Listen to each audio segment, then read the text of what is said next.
संत एकनाथ महाराजांच्या नाथषष्ठी यात्रा महोत्सवानिमित्त लाखो वारकरी पैठण नगरीमध्ये आज नाथ वंशजांची मानाची दिंडी दुपारी 12 वाजता निघणार।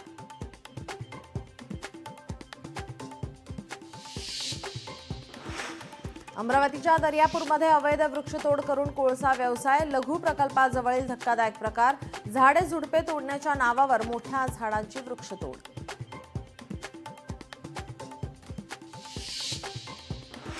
विश्व हिंदू परिषदेच्या कार्यकर्त्यांना जामीन, 3000 रुपयांच्या जात मुसलक्यावर जामीन मंजूर। आंदोलनामुळे धार्मिक भावना दुखावल्याचा आरोप।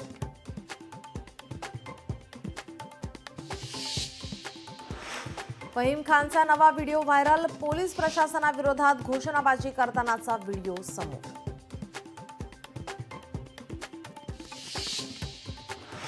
आमदार प्रकाश सोळंके यांची आमदारकी रद्द करा, ओबीसी नेते टीपी मुंडे यांची मागणी। सोळंकेंनी निवडणूक आयोगाचे नियम धाब्यावर बसवले, ओबीसी नेते टीपी मुंडेंचा गंभीर आरोप।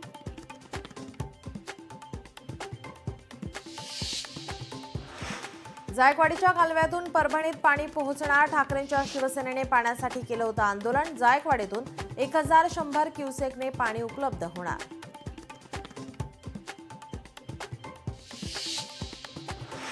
अमरावती विमानतळाला पंजाबराव देशमुखांचं नाव द्या, पंजाबराव देशमुख फाउंडेशनसह फुले शाहू आंबेडकर संघटनेची मागणी।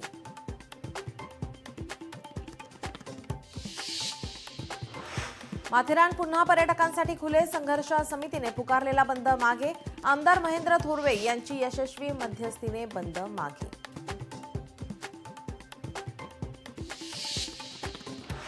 विठ्ठल रुक्मिणीच्या पूजेसाठी ऑनलाईन नोंदणी, 25 मार्च पासून ऑनलाईन नोंदणी होणार सुरू, मंदिर समितीच्या अधिकाऱ्यांची माहिती।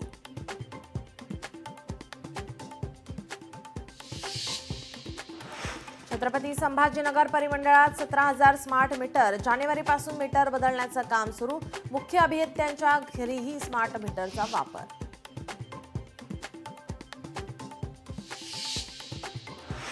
बीड जिल्ह्यात 2 एप्रिलपर्यंत मनाई आदेश लागू, निदर्शनं, आंदोलनं, उपोषण मोर्चे होण्याची शक्यता असल्याने मनाई आदेश लागू।